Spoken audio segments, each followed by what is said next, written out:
Hello दोस्तों, नमस्कार। Krishna coaching centre पर आप सभी बंधुओं का स्वागत है। देखिए, इसके बाद जो प्रश्नावली हमारा 2B है, उससे पहले हमको कुछ नियम के बारे में पढ़ना है, जैसे कि संख्याओं की संक्रियाओं के नियम। ये 7 नियम बताए गए हैं।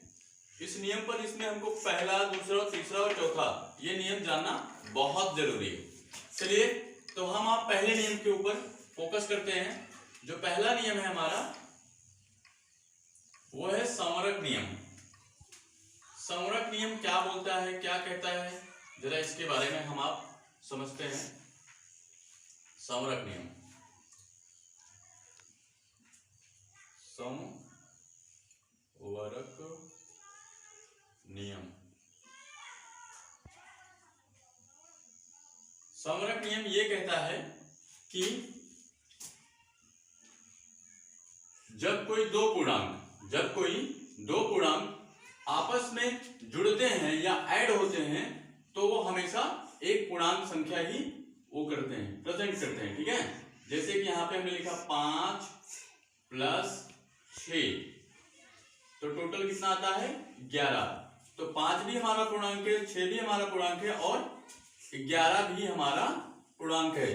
तो जब दो पूर्णांक आपस में जुड़ते हैं तो जो उसका प्रोडक्ट आता है वो हमारा आता है कि एक पूर्णांक संख्या है।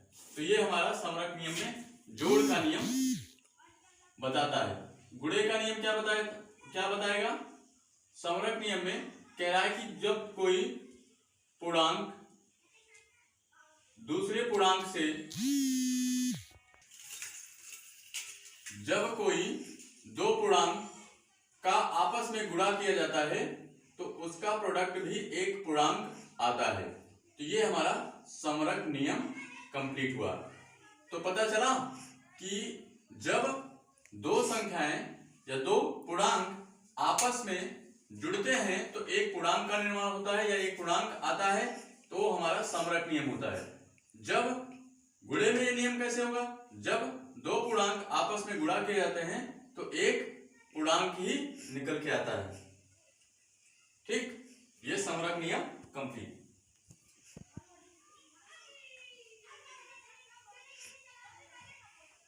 अब आते हैं क्रम विनिमय नियम। क्रम विनिमय नियम ये क्या कह रहा है भाई? क्रम विनिमय नियम, क्रम विनिमय नियम ये कह रहा है कि क्रम मतलब क्या होता है? क्रम मतलब ये होता है कि क्रम को हम बदल दें। जैसे हमने लिखा एक संख्या x, दूसरा y, तो अगर इसका प्रोडक्ट में अगर वो किया जाए तो यहाँ पे देखिए, यहाँ पे अगर हम लिख दें y और प्लस x, तो इसके मान में कोई अंतर नहीं होगा। जैसे हम यहाँ पे ले एक संख्या 5 + 3, तो जो हमारा प्रोडक्ट आएगा वो 8 आएगा। तो x बराबर हमारा कितना है 5 और y बराबर हमारा कितना है 3, तो y + x कर दिया जाए। तो यहाँ पे 3 और +5, मान में कोई अंतर नहीं है। तो क्रम बदलने पर मान में कोई अंतर नहीं होता है। ये क्रम विनिमय का योग नियम कहते हैं। चलिए, गुणा का नियम देखिए। क्रम विनिमय का गुणा जो नियम बोलता है, कहता है कि अगर a × b बराबर b × a, a × b बराबर b × a, a के स्थान पे आप कोई डिजिट ले लीजिए 2, b के स्थान पे आप 3 ले लीजिए, तो जो प्रोडक्ट आएगा वो हमारा आएगा 6। अब इसका भी क्रम आप बदल दीजिए, यानी b × a कर दीजिए। तो यहां से आप b के स्थान पे 3 और a के स्थान पे 2 रखेंगे तो मान में कोई अंतर नहीं आएगा। लेकिन क्रम विनिमय का जो घटाने की क्रिया है उसमें इसके मान में अंतर हो जाता है। चलिए देखते हैं। जैसे a - b बराबर b - ए। अगर ए के स्थान पे हम यहाँ पे 7 रख दें और बी के स्थान पे हम रख दें 5, तो यहाँ पे तो +2 आ जाएगा। तो ए बराबर आपने माना है 7, बी बराबर आपने माना है 5। तो अगर बी माइनस ए करेंगे तो यहाँ पे आपका हो जाएगा 5 माइनस 7, तो यहाँ पे आपका माइनस का 2 आएगा, क्योंकि 5 हमारी छोटी संख्या है, छोटी संख्या में से तो हम घटा नहीं सकते, तो हमें बड़ी संख्या में से ही छोटी संख्या को घटाना पड़ेगा। तो इसलिए जिसका अंक बड़ा ज्यादा हो उसी का चिन्ह लगाते हैं।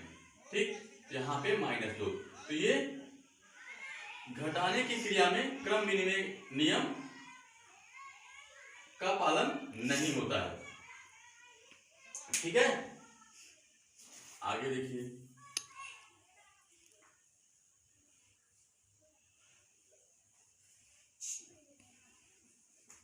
जो है हमारा वो ये कह रहा है शास्त्र नियम।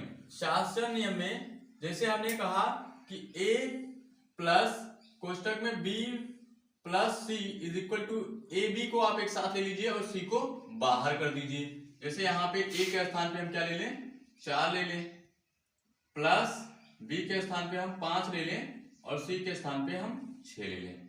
देखिए यहाँ पे लिखा है ए बी, यानी a और b, a और b एक साथ हुआ है, तो यहाँ पे हम a ले रहे हैं 4 और b 5, इन दोनों को एक साथ कर लें और इसको बाहर कर लें। मान में कोई अंतर नहीं होगा।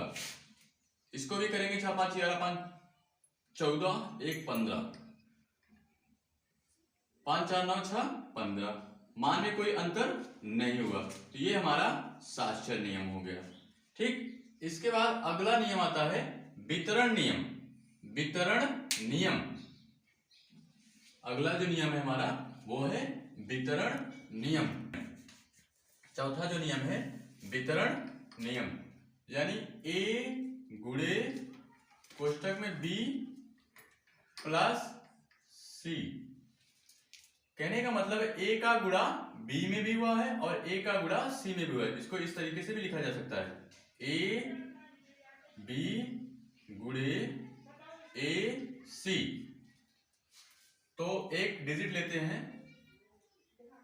डिजिट जो है हमारा b में ए बी, और यहाँ पे देखिए प्लस लगा है तो यहाँ पे हमने प्लस लगा दिया है, ए बी गुणे ए सी। तो एक उदाहरण लेते हैं, 5 गुणे कोष्टक में 3 प्लस 4, तो ए गुणे 3 5 गुणे 4, तो इसके भी मान में 5 3 15 और 4 5 20, मान में कोई अंतर नहीं, यानी 35 आपका आंसर हो गया। वितरण नियम का मतलब होता है कि जो संख्या हमारे पास हो उसको अलग अलग करके बांट दें, यानी a का गुणा b में और a का गुणा c में। एक संख्या आपने a बराबर 5 रखा और b बराबर आपने 3 रखा और c बराबर आपने 4 रखा, तो a का गुणा आपने पहले b में किया और a का गुणा आपने c में किया, 5 का गुणा आपने 3 में किया और 5 का गुणा आपने 4 में किया। तो आपने जो किया उसके बाद उसको ऐड किया, ऐड करने के बाद आपका आंसर आ गया। तो ये हमारा वितरण नियम है। ठीक, निरसन नियम। देखिए अगला जो नियम है हमारा वो है निरसन नियम। निरसन नियम क्या बोलता है कि a प्लस b बराबर b प्लस c। इसको हम लिख सकते हैं a बराबर c, a बराबर c। चलिए एक उदाहरण के माध्यम से समझा जाए। जैसे यहाँ पे हमने लिखा 4 प्लस 5 बराबर 5 प्लस 6। अगर हमने ऐसा इसका उदाहरण ले लिया तो देखिए यहाँ पे a बराबर c आना चाहिए, यानी a का मान आपने माना कितना 4 और b का मान आपका 5 और c का मान आपका 6। तो यहाँ पे हम 4 प्लस 5 माइनस 5 बराबर 6, ये इससे कट गया, यानी 5 में से इसको घटा देंगे तो 4 बराबर 6। तो ए बराबर सी आया है कि नहीं आया है? ये नियम भी कंप्लीट।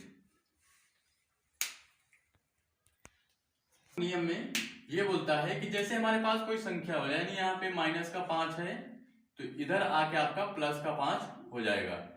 योगात्मक मतलब उसका जस्ट उल्टा, यानी जो संख्या आपके पास है अगर प्लस की रहेगी तो माइनस का हो जाएगा, माइनस का रहेगा तो प्लस का हो जाएगा। जैसे यहाँ पे हमने लिख दिया +6 का योगात्मक, +6 का योगात्मक, तो क्या हो जाएगा -6। -7 का योगात्मक,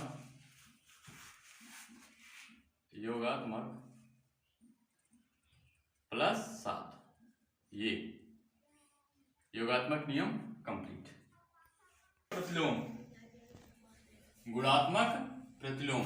गुणात्मक जैसे अगर हम कोई अंक ले लें, जैसे हम ले लिए ए का गुणात्मक प्रतिलोम क्या होगा? 1/a। जैसे अगर कोई संख्या हम ले लिए 5, तो 5 का अगर गुणात्मक प्रतिलोम पूछा जाए तो 1/5। अगर आप इसका गुणात्मक प्रतिलोम से गुणा करेंगे तो इसके मान जो है हमेशा 1 आएगा। गुणात्मक प्रतिलोम में हमेशा मान 1 आता है। चलिए देखते हैं, 6 का गुणात्मक प्रतिलोम 1/6 से अगर हम गुणा कर रहे हैं तो ये हमारा 1 आ रहा है। इस प्रकार से हमारे सारे नियम कंप्लीट हो चुके हैं। संख्याओं पर आधारित जो नियम होते हैं वो 7 होते हैं। 7 को हमने बारी बारी से डिस्कस कर लिया है। उम्मीद है आप लोगों को अच्छा लगा होगा। अगर अच्छा लगा होगा तो प्लीज लाइक और शेयर जरूर करें। धन्यवाद।